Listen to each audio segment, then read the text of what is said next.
नमस्कार friends, online solution को आपन को स्वागत। आज रही वीडियो रे आपण माने जानिया को पाइबे पीएम किसान रो 21 नंबर इंस्टॉलमेंट विषय रे। चासी भाई मान को पय एक बड़ खुशी खबर जहा कि आगामी बुधवार 19 नवेम्बर 21 नंबर इंस्टॉलमेंट पड़िया को जाउछि।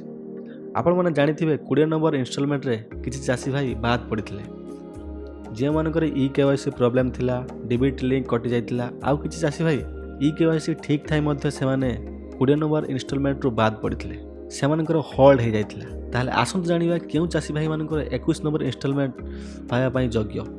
जेउ चासी भाई मानकर ई केवाईसी ठीक थिबो, डीबीटी लिंक ठीक थिबो, स्टेटस अप्रूवल थिबो, आ जेउ चासी भाई मानकर निज नारे जमी अछि सेमाने एग्रो फार्मा रजिस्ट्रेशन करथिया दरकार। एही सब जानिया पई ऑफिशियल वेबसाइट को विजिट करी आधार नंबर दे चेक करि परिबे। यहा पई पीएम किसान रो ऑफिशियल ऐप मध्ये अछि, जहा कि आपण प्ले स्टोर रू डाउनलोड करी सेथिरे आधार नंबर दे चेक करि परिबे। देखंतु आमे वर्तमान पीएम किसान रो ऑफिशियल वेबसाइट pmkisan.gov.in रे आमे लॉगिन कर सारछु। 9000 कोटी चासी को 18000 कोटी टका दिया जिवो। एई डेट टी हला 19 नवेम्बर 2025।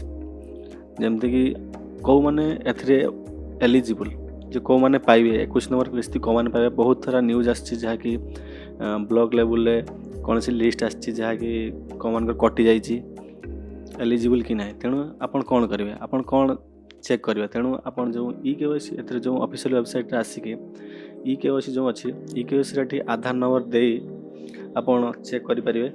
ई केवाईसी जदी डान थिबो जेमति कि आधार नंबर आपण जहा भी थिबो देई चेक करि परिवे। एथरे चेक कला पर सर्च करिवे, एठी नो रेकॉर्ड फंड जेमति लेखा बारियो, एठी ई केवाईसी डन लेखा बारियो। तो एटा तो हे गला ई केवाईसी चेक कर देले। और नेक्स्ट आपण कोन करिवे ना ई जो नो योर स्टेटस, आपण को स्टेटस कोन रहै छै, आपण पाइबे कि उपयोगी कि नाही। नो योर स्टेटस रे देखुथु एंटर योर रजिस्ट्रेशन नंबर। आपण रजिस्ट्रेशन नंबर तो आपण के पाखरे नाही किबा जार थिबो से रजिस्ट्रेशन नंबर दे कैप्चा फिल अप करी रजिस्टर मोबाइल नंबर को ओटीपी जीवो। ओटीपी देई साला परे आपण देखि परिया आपण को स्टेटस कोन रहै छै। जहाँकर पाखरे रजिस्ट्रेशन नंबर नाही एडी ऊपर लिखा है नो योर रजिस्ट्रेशन नंबर, एडी क्लिक करेंगे। क्लिक कला पर रजिस्टर मोबाइल नंबर जहाँ थी जोड़ा पीएम किसान आप पूर्व देते से नंबर को एडी क्लिक करेंगे। क्लिक करके एडी कैप्चा फिल करके गेट ओटीपी देवे। ओटीपी देला जदि आपण पाखे मोबाइल नंबर ना आधार बाटे आप जापर आधार नंबर टाइप करके आधार जो मोबाइल नंबर लिंक अच्छे से मोबाइल नंबर को ओटीपी जीव। से ओटीपी दे आप कैप्चा फिल कर आपंकर स्टेटस देखिपारे। जदि भिडियोटी इनफॉर्मेटिव लगी थाए ताले ऑनलाइन सॉल्यूशन को लाइक शेयर सब्सक्राइब करने को भूलिबेनी। पुणी देखा आउ एक नुआ भिडियो रे।